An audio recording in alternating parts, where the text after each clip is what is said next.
안녕하세요. 경제 읽어주는 남자 김호성입니다. 오늘 키포인트 클래스 존니 대표님과 계속 이어가도록 하겠습니다. 인사 한번 부탁드립니다. 네, 안녕하세요. 메리츠 자산운용의 존니 대표입니다. 네, 메리츠 자산운용이라는 큰 조직의 또 대표님으로 계신데 여느 기업과는 달리 대표님이 또 워낙 셀럽이시잖아요. 그런 것에 따른 뭐 직원들 입장에서의 뭐 좋은 점, 나쁜 점이 있다면 뭐 어떤 것들이 있을까요? 나쁜 점이 뭐가 있을까요? 나쁜 점은 없는 거예요. 그냥 하나 말해주세요. 그래도 나쁜 점 글쎄, 없습니까? 글쎄 잘 모르겠어요. 야, 나쁜 점은 없다라는 네. 거. 사실 좋은 점은 또 어떤 것들이 있을까요? 좋은 점은 네. 제가 가장 감사하게 생각하는 거는 네네. 그 자산운용사의 그 네네. 평판 순위가 메리츠가 1등을 했어요. 그렇죠. 예, 예. 그 자산운용사 중에서. 그래서 저는 네. 그게 너무 고맙죠. 네. 그러니까 우리가 이렇게 진정성 있게 노후 준비 중요하다. 그리고 저희 메리츠는 이제 돈 많은 분들도 우리 고객이지만 정말로 제가 귀하게 여기는 고객들은 일반 사람들. 네. 지금은 돈이 없지만 부자가 되고 싶은 사람들을 저희가 많은 분들이 저희 고객이 됐으면 하는 거죠. 네. 그래서 노후 준비 같이 하자. 네. 그리고 할 수 있다. 음. 그리고 매일매일 해야 된다. 네. 그리고 좋은 투자 습관이 있어야 된다. 그런 거를 제가 계속 전파하려고 하죠. 제가 방금 이제 대표님께 이런 말씀을 이제 불쑥 여쭙고 지금 말씀을 이제 들어보니까 존니 대표님이 또 메리츠 증권이 메리츠 자산운용이 어떤 한 측면에서는 이제 자산 관리 혹은 노후 준비의 대중화를 이끄는 대표님이시고 조직이지 않나 네네. 그런 생각을 좀 해보는데 지금 근래 이제 자산 관리라는 것은 원래 고자산가들만 누리던 그런 혜택이었었어요, 그죠? 그렇죠. 근데 이제 최근에 로보 어드바이저의 등장으로 또 자산 관리의 대중화가 이어지고는 있습니다. 존니 대표님의 경쟁자가 하나의 로보 어드바이저 아닌가 그런 생각이 좀 들만큼 그건 아니에요. 농담이지만 로보 어드바이저는 한계가 있어요. 네네. 그래서 저는 로보 어드바이저가 경쟁자라고 생각하지는 않고 네네. 제가 가장 갖고 있는 그런 그 장벽은 네. 사람들의 생각을 바꾸는 거죠. 좋습니다. 네, 그게 이제 생각을 바꾸고 그 주식 투자에 대한 인식을 바꾸고 네네. 또 라이프 스타일 바꾸고 그렇게 하는 거가 이제 얼마나 빨리 되느냐, 네. 얼마나 빨리 일본처럼 하지 않느냐, 얼마나 빨리 선진국의 모델을 따라가느냐, 네. 그게 이제 제가 갖고 있는 이제 숙제죠.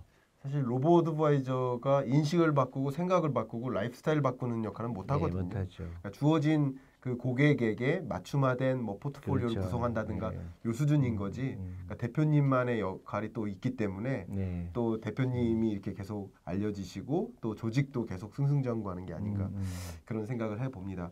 지난 시간에 우리 직장인 여러분들께 또 지지난 시간에도 뭐 어린이 금융교육 관점에서 말씀을 계속 주셨지만 제가 드는 질문은 또 이런 생각입니다. 주식 투자 중요하다. 금융 문맹에서 탈피해야 된다. 이런 말씀하셨는데 그럼 대표님만의 노하우라든가 이런 관점에서 주식 투자 어떻게 해야 된다. 어떤 습관을 버려야 된다. 뭐 이런 말씀을 좀 해주시면 네. 굉장히 중요한 그러니까 이야기가 될 것 같아요. 주식 투자는 네네. 주식 투자가 위험하다고 얘기하잖아요. 네. 근데 이제 처음에 그 주식에 대한 그 인식을 주식 투자하지 않는 게 위험하다는 생각을 가져야 돼요. 그러니까 그러니까 내가 주식 투자하면 위험하다고 경고하는 사람들이 많아요. 근데 그게 아니라 그걸 안 하는 게 위험하다는 것을 알아야 된다. 그렇죠. 예를 들어서 어떤 사람들이 네. 나는 주식 투자 절대로 안 해요 하는 거 보고 너무 마음이 아파요. 저 사람들 자기가 무슨 얘기하는지 모르는구나. 나는 가난하게 되는 게 목표라 얘기하는 건 똑같아요. 네. 그러니까 아까도 얘기했지만 일반적인 월급쟁이가 주식에 투자하지 않고 노후 준비하는 거는 불가능해요. 네. 그래서 주식 투자는 안 하는 게 위험하다는 걸 철저한 생각을 해야 되고 네. 그럼 주식 투자 어떻게 해야 되느냐? 만약에 주식 투자 전혀 안 한다 그러면 네. 그 정부의 제도를 이용해야 돼요. 그러니까 좋은 정부의 제도를 이용한다. 네, 정부의 이거 제도, 중요한 포인트네요.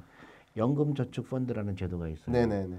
1년에 400만 원까지 투자하게 되면 네. 보통 한 60만 원에서 65만 원을 돌려줘요. 네네. 그러니까 이거는 무지하게 좋은 제도죠. 그렇죠. 네. 그래서 400만 원은 무조건 연금저축펀드를 통해서 채워라. 근데 이제 전체 그 한계가 1,800만 원이에요, 1년에. 1,800만 원 이상은 하고 싶어도 못 해요. 못하죠. 예. 가능한 한 1,800만 원을 1년에 채우려고 노력을 해라. 꽉 채워서 하라. 네. 예. 근데 그거 채운 다음에 예. 이제 이건 다 펀드밖에 안 되는 거니까 펀드를 투자하는 거고 네. 그 다음에 내가 이제 개별 주식에 관심이 있으면 네. 주식에 관심을 갖는 건 되게 좋은 거죠. 네네. 그러니까 예를 들어서 어떤 주식 나름대로 이제 그 주식에 투자에 관심이 가지다 보면 네. 여러 가지 관심을 갖고 있는 회사가 생길 수도 있죠. 네네. 근데 절대로 하지 말아야 될 거는 그 변동성을 맞추려고 하지 말아라. 네. 그 사람들은 주식 가격이 변하면 특히 이제 증권 방송을 보면은 뭐 네. 이번 주에 올라갈 주식 뭐 다음 주에 올라갈 주식 그런 거 절대로 보면 안 돼요. 그런 거 되게 싫어하시잖아요. 싫어하는 게 아니라 그거는 바보예요. 왜냐하면 네. 그거는 절대적으로 맞출 수가 없는 거를 기본적으로 주식 투자에 대한 자신의 어떤 컨셉 자체가 사고 파는 거라고 생각하기 때문에 그게 중요한 거죠. 그렇죠. 사고 파는 게 아니다라고 가져가면 주식은 소유하는 네. 거잖아요. 그렇죠. 예. 소유하려고 사는 건데 네. 그걸 사자마자 팔려고 생각을 해요. 그렇죠. 그러니까 주식 투자란 무엇이냐? 기업의 그만큼을 내가 소유하는 것이다. 그렇죠. 예. 그러니까 동업하는 것이다. 이렇게 그렇죠. 생각해야 되는데. 그렇죠. 그러니까 네. 하루라도 일찍 하는 이유가 그거죠. 네, 네. 하루라도 일찍 해야 보다 더 그 복리가 오랫동안 일을 할 수 있기 때문에 하루도 일찍 하는 게 유리하고 그러니까 몇 가지 프린시플이 있죠. 네. 일찍 하고 팔지 않고 하루라도 일찍 예. 하라. 예. 프린시플 하루도 원. 일찍 갖고 있고 하루도 늦게 팔고 예. 또 예. 그 변동성과 그 위험을 구별할 줄 알아라. 네, 네. 변동성은 가격이 변화해요. 네. 그건 내가 컨트롤할 수가 없어요. 네, 네. 어저께 주식이 올라가고 내려가고 내일 올라갈 거 내려가고 알 수가 없어요. 네. 다만 이 주식이 돈을 잘 벌고 있는 걸 아니까 네, 네. 10년 후에는 굉장히 시가총액이 커지겠구나. 네, 네. 그럼 내가 갖고 있는 주식의 가치가 네. 올라가겠구나. 네, 네. 그다음에 꾸준히 하는 거죠. 매일매일 하는 거예요. 커피 안 사 먹고 자동차 팔고 그다음에 놀러 안 가고 그 정도로 투자하는 거예요. 야. 그러면 굉장히 간단해요. 대표님 마인드가 다 들어가 있는 국민들로 구성되어 있는 나라라면 굉장히 그 기업 입장에서는 굉장히 좋네요. 기업뿐만 아니라 네. 그 나라는 엄청난 그렇죠, 경쟁력. 그렇죠. 예, 예. 그러니까 예를 들어 나스닥에 예. 상장된 그 기업 수를 보면요. 미국이 일본이 1등이겠죠 아무래도. 네, 네. 두 번째가 중국이에요. 네. 세 번째가 어딘지 아세요? 모르겠습니다. 이스라엘이에요. 아, 세 번째가 이스라엘이요? 네. 중국 다음에요? 네. 그 인구가 조그만 나라가. 한국하고 일본 어딜까요? 한국 같은 경우 굉장히 낮은 안 순위일 보여요, 것 같아요. 안 보여. 보이지 않는 순위다. 네. 네. 그게 지금 한국의 교육 시스템의 엉망인 거예요.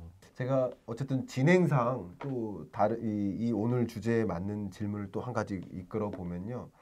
주식과 펀드를 좀 구분해 볼 필요가 있겠는데 이제 죄송하지만 금융 문맹에 해당되는 사람으로 잠깐 정리를 해놓고 주식과 펀드에 대한 구분 아주 쉬운 구분 한 말씀 해주시면 대단히 도움이 될 것 같습니다. 주식은 네. 이제 그 자기가 공부해서 주식 그 회사를 골라서 투자하는 게 주식이죠. 그렇죠. 네, 개별 주식이라고 하죠.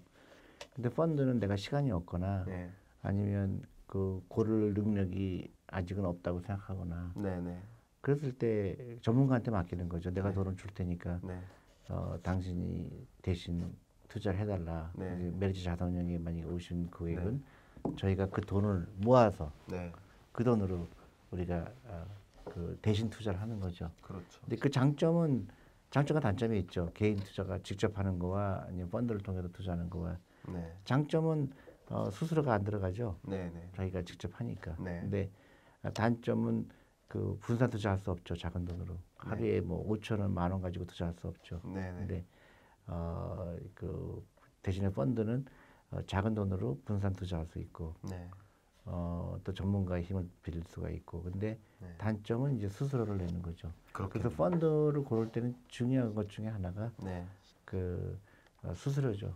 그렇겠네요. 네, 수수료가 굉장히 중요한 그 펀드를 고르는 척도가 될 수가 있죠. 그렇겠네요. 그러니까 주식과 펀드를 구분해야 될 것 같고. 예, 근데 저는 네. 초보자라 그러면 펀드를 해야 된다고 생각하고요. 네. 그다음에 펀드를 해야 되는 이유 중에 또 하나가 아까 말씀드렸듯이 연금저축 펀드는 반드시 우선해서 해야 되는 건데 그거는 펀드만 가능하니까 그렇겠네요. 예, 펀드를 먼저 투자하고 권하고 있습니다. 예, 기본적으로 이제 주식 투자 의사 결정은 해야 된다. 어렸을 때부터 그런 관심을 가져야 된다라는 말씀 주셨고 주식 투자를 이제 해야 되는데 결국 어떤 기업을 고를까에 대한 부담 그리고 전문성, 시간 뭐 이런 것들이 있기 때문에 필요하다면 이제 펀드를 선택해서 네, 예. 그런 것을 전문가한테 이제 분업처럼 이제 맡길 필요도 있지 않을까. 그걸 이제 우리 소비자 입장에서 이제 금융 서비스의 소비자 입장에서 주식이든 펀드든 좀 구분해서 그렇죠. 선택을 했으면 좋겠다. 그렇죠. 이런 말씀 주신 것 같습니다. 마지막으로 좀 중요한 말씀을 좀 여쭙고 싶어요. 이게 부자 되기 위해서는 또 주식 투자를 하는 방법에 있어서 편견에서 좀 벗어나라라는 말씀을 이제 자주 하시는 것 같아요. 그 편견에서 벗어나라. 어떤 편견에서 특히 우리는 벗어나야 될지 한번 말씀해 주시면 그 편견이라는 거를 예. 그 부동산은 좋은 투자 수단이지만 네. 주식은 아니라는 그런 편견. 오케이. 그런 편견. 그 다음에 네. 원금 보장이라는 편견이 있어요. 네. 그러니까 원금 보장이라는 제가 그 네. 굉장히 많이 듣는 질문 중에 하나가 이 펀드에 가입하면 원금 보장이 돼요. 그래서 원금 보장이 왜 중요할까? 예, 그러니까, 네, 네. 그러니까 그게 이제 거기서부터 벗어나야 되죠. 원금 보장이라는 건 없어요. 네. 그렇지만 오랜 기간에 투자하게 되면 그 아주 특별한 이유가 아니고는 원금보다는 훨씬 더 많이 크게 불어나 있겠죠. 그렇겠죠. 근데 원금 보장이 연연하게 되면 투자를 못 하죠. 주식은 올라갔다 내려갔다를 하는데 예를 들어서 오늘 내가 어떤 주식을 샀는데 삼성전자 제가 예를 많이 들지만 삼성전자 제가 한 10,000원에서 15,000원 주고 샀거든요. 네네. 근데 그게 10,000원도 됐다가 20,000원도 됐다가 15,000원도 갔다가 또 어떤 때 8,000원도 갔다가 하다가 어느 순간에 오랜 기간을 거쳐서 100만 원 되고 200만 원 되는 거잖아요. 그렇죠. 근데 아무도 원금 보장에 대한 얘기를 안 하잖아요. 근데 원금 보장에 연연한 사람은 10,000원에서 9,000원 되면 막 화가 나고 잠을 못 자죠. 그러니까 네네. 그런 편견에서 벗어나야 되는 거죠. 아. 원금 보장에 연연하지 말아라. 그렇군요. 그리고 부동산에 대한 편견, 부동산은 괜찮은 거지만 주식하면 안 된다는 그런 편견 그런 거 다 없애야 되죠. 그 중요한 편견까지. 네. 예. 그러니까 그 주식 투자라는 관점에서 우리 직장인 여러분들이 오늘 여러 가지 포인트들을 주셨습니다. 어떤 것들을 우리가 유념하면서 주식 투자 의사 결정을 해야 될까? 예, 그 부분들 저도 좀 많이 받아 적었는데요. 이런 내용들 잘 유념하면서 저도 그런 관점에서 주식 투자 해보도록 하겠습니다. 오늘 말씀 감사합니다. 네, 감사합니다.